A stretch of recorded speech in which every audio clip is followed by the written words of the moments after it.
თბილისში ახალი თეატრალური სივრცე ჩნდება. ლევან წულაძემ თეატრი 42 დააფუძნა. სახელწოდება სიმბოლურია, რადგან ყველასთვის საყვარელი თეატრალური სარდაფი სწორედ რუსთაველის 42 ნომერში წლების განმავლობაში მაყურებელს დაუვიწყარ სპექტაკლებს ჩუქნიდა. დამოუკიდებელი თეატრის გახსნის შემდეგ მალევე ლევან წულაძე მარჯანიშვილის სახელმწიფო თეატრს დატოვებს. როგორია ახალი სივრცე, რომელიც დას კოკა-კოლამ დაუთმო, პრეზენტაციიდან ლიზა ციციშვილი გვერდება პირდაპირ ეთერში. ლიზა, როგორია მზადება ოფიციალური გახსნისა და პრემიერისთვის? პირველი სტუმრები უკვე მოვიდნენ ამ ახალ სივრცეში. ეს არის თეატრალური სივრცე, სადაც დაგხვდება ძალიან საინტერესო ატმოსფერო და ძალიან ბევრი საინტერესო სპექტაკლი. ასეთია დაპირება. ლევან წულაძე არის დღეს მთავარი მასპინძელი და რეალურად 10 თვის განმავლობაში ის საკუთარი ხელებით თანამოაზრეებთან ერთად ქმნიდა დამოუკიდებელ თეატრს. მან თქვა, რომ 10 წელიწადში ერთხელ უნდა შეცვალო ცხოვრებაში და ახალი ფურცლიდან დაიწყო თეატრალურ ცხოვრებას უგულისხმობდა. როგორც შემიძლია, ასე მოვიქცევი, მე დავტოვებ მარჯანიშვილის თეატრს. დღეს ლევან წულაძემ ახალი სცენიდან დაგვათვალიერებინა ეს თეატრი და მე მოგცემ შესაძლებლობას თქვენც დაათვალიეროთ. თავად ლევან წულაძე დღეს ველავდა, ამბობდა, რომ დღევანდელი დღე გავს პირველ პაემანს და ძალიან მნიშვნელოვანია, რომ ეს თეატრი გახდეს ახალგაზრდების და ყველა ადამიანის თავშესაქცევი ამ ძალიან მძიმე ყოველდღიურ ყოფაში და რუტინულ ცხოვრებაში. Nak რალამაზები არიან დღეს, რა ვგავარ მე. კი არის რა თესაროშკას ჩავისო. ეს არის ჩვენი დარბაზი. რამდენი ადამიანი ეწევა? 264.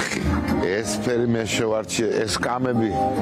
ძალიან კომფორტულია. ამეჯანი თეატრის. ეს რამდენი ნაფიქრია ეს ამაზე. ამის გრადუსზე, რომ მეტი რო არ იყოს, ცოტა რო არ დაგეძინოს, ცოტა ესე რო იყო. ედის წელად დაგვეხმარა ცხოვრებისეული გამოცდილებას, ადამიანების გავლა, ბევრი რამე ერთად გროვდება და კაი ხანია მივხვდით, რომ შესაძლებელია თეატრის გაკეთება. მარჯანიშვილის თეატრს დაემშვიდობეთ უკვე? ჯერ არა, როგორც გაიხსნება ეს დაემშვიდობები.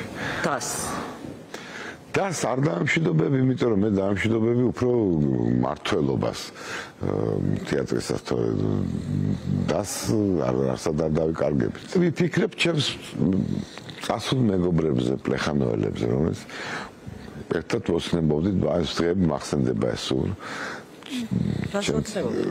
ის პერიოდის ბიჭების ხანაერი გასართობები ქონდა. ვიკრიბებთ, ოცნებობდით, აი რომ რა მოხდება, მილიონი რო გექნება რასიზამ, ასე შემდეგ რაღაცები და ძირითადად ოცნებობდით ყველა ესეთი რაღაცა მაფიას თღზავდნენ. ბიჭები სულ აშენ ის იქნება, ეს პროკურორი იქნება, ეს იქნება, ჩვენ ეს იქნება, ეს ფუშშოლი. მე ვიყავი რეჟისორი და მე რო ვერ მტენიდან ამ იმაში, მეუბნებოდა შენ აგიშენებ თეატრს. შენ აგიშენებს კაქციას და ხო, ამიტომ მე აი რომ გამოვალ 25-ში უკვე სპექტაკლის ფრენგა ვიფიქრებ ჩემს მეგობრებზე, უმეტესობა აღარ არის ცოცხალი და არ ხედავ, მაგრამ ბიჭებო, აი აშენ დავიწყინე.